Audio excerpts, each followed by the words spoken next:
Hello everyone, welcome back. Today we're diving into a topic I get asked about a lot, which is capital gains taxes.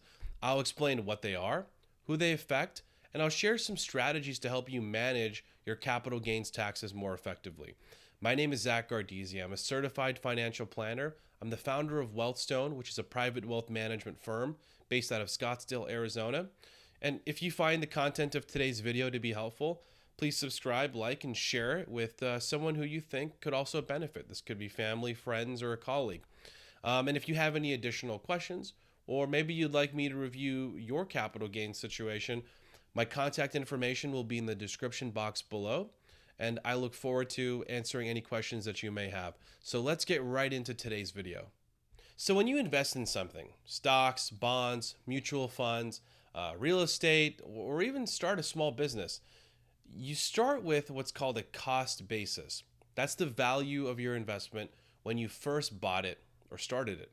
Now, later, if you sell the asset for more than what you paid, you'll have what's called a capital gain, and you may have to pay taxes on that profit. This is what we refer to as a capital gains tax. Now, not all investments work out. If your investment lost value and you sell it for less than your cost basis, you'll have a capital loss. The good news is that capital losses can be used to offset capital gains, which could reduce or eliminate your capital gains tax. Now, this strategy is called tax loss harvesting, and it's a bit more complicated, so I'll dedicate a full video to it in the future. But here's what you need to remember. Capital gains are generally taxable, while capital losses can help reduce your tax liabilities. And this is crucial because capital gains and losses are only triggered when you sell an asset. So if you hold an investment forever, you won't trigger a capital gain or loss. And under current law, if you pass your assets down to your heirs, they'll receive a step up in the cost basis to the value of the asset at the time of your death, which for some circumstances, that could mean your heirs would pay very little or no tax on the inherited asset if they decide to sell it once they inherit it. Now, there are many other factors involved with inheriting assets, and it's a hotly debated topic whenever Congress is looking to pass a new spending bill or change the tax code. So I highly recommend that you consult with a CFP or a CPA whenever you're dealing with inherited assets, because the rules could change at a moment's notice. There are two types of capital gains. There's long-term and short-term. If you hold an asset for more than 12 months, the gain from that sale is considered a long-term capital gain. And anything held for less than 12 months is a short-term capital gain. Now, you might be wondering, why does this matter? Well, because they're taxed differently. Short-term gains are taxed at your ordinary income tax rate, which could be as high as 37% federally in 2024. Now, again, it depends on your income level, but don't forget, many states also impose their own capital gains taxes. So in some cases, you could lose over 50% of your profits to taxes, and it's crucial to understand the tax implications of an asset sale before you sell it, because there are a few things that we could do after you've already sold an asset. Let's talk strategy. Imagine you've held a stock for 11 months. It's seen incredible growth. You're thinking about selling it, but you're in the highest income tax bracket, 37%.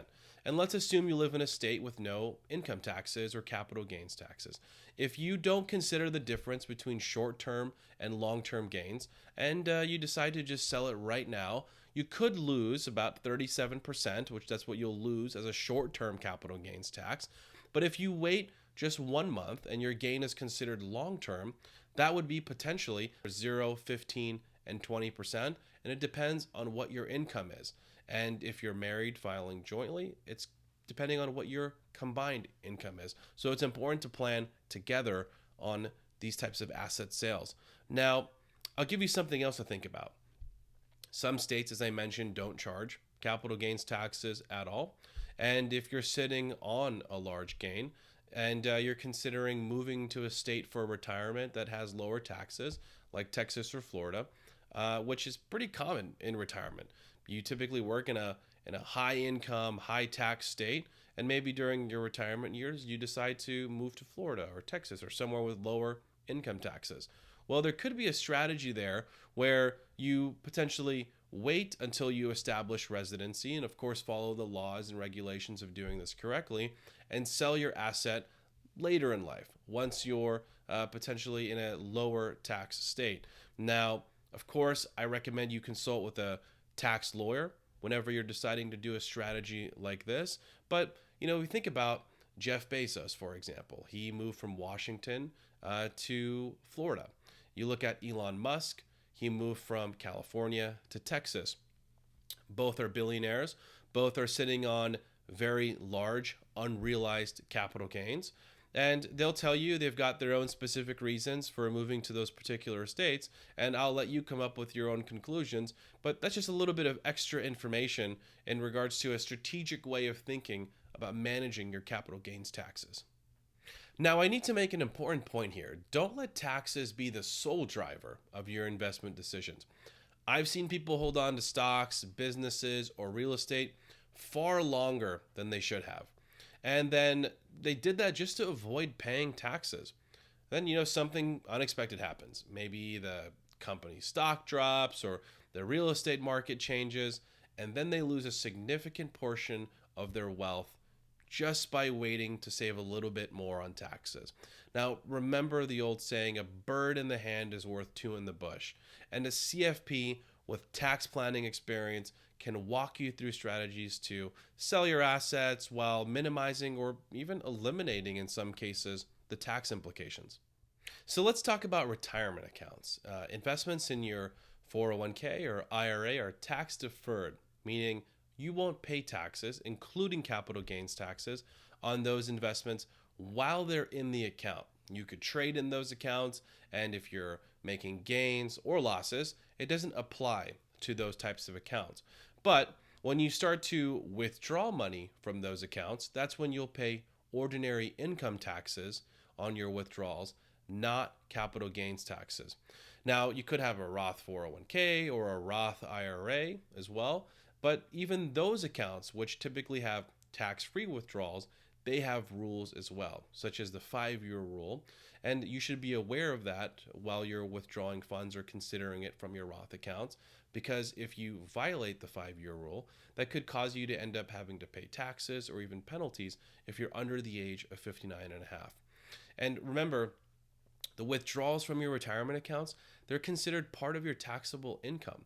So if in that same year you're withdrawing from a retirement account, you're also dealing with short-term gains or long-term gains, the amount of money that you withdraw from your retirement accounts could potentially impact the tax rates for your capital gains. So this also applies to Roth conversions. So let's say you do Roth conversions, that also increases your taxable income as well. So those are all things to keep in mind. Lastly, withdrawals from your retirement accounts and capital gains will increase your modified adjusted gross income, which this could result in you having a higher Medicare premium.